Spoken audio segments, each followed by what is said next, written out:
పాడైపోయిన వాహన టైర్లను నిర్లక్ష్యంగా బయటపడేస్తే పర్యావరణానికి తీవ్రమైన నష్టం జరుగుతుందని పరిశ్రమల యజమానులు హెచ్చరిస్తున్నారు. టైర్లను కాల్చేయడం వల్ల గాలి కాలుష్యం పెరిగి ప్రజా ఆరోగ్యానికి ప్రమాదం ఏర్పడుతుందని తెలిపారు. పాత టైర్లను రోడ్డు నిర్మాణం, ప్లేగ్రౌండ్లలో రబ్బర్ ఫ్లోరింగ్, పరిశ్రమల అవసరాల కోసం రీసైక్లింగ్ చేసి మళ్ళీ వినియోగించుకోవచ్చని సూచిస్తున్నారు. మాది టైర్ ఆయిల్ కంపెనీ అండి, కొండపల్లి ఆటో నగర్ 5వ road. Tyre oil waste tyre oil నుంచి ఈ వేస్ట్ టైర్ ఉంది మేడం.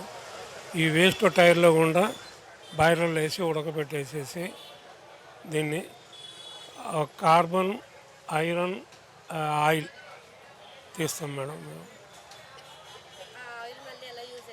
ఈ ఆయిల్ మనకి తార్ ప్లాంట్ వాళ్ళకి, బాయిలర్ వాళ్ళకి ఉపయోగపడుతుంది. ఇప్పుడు ఈ టైర్ కరిగించినాక ఇంకా దీని నుంచి వేస్ట్ ఇంకేం రాదా? కార్బన్ వస్తుంది. ఈ కార్బన్ వస్తుంది. ఈ కార్బన్ సిమెంట్ ఫ్యాక్టరీ వాళ్ళు తీసుకెళ్తారు. జీరో వేస్టేజ్ వస్తుంది. Zero wastage.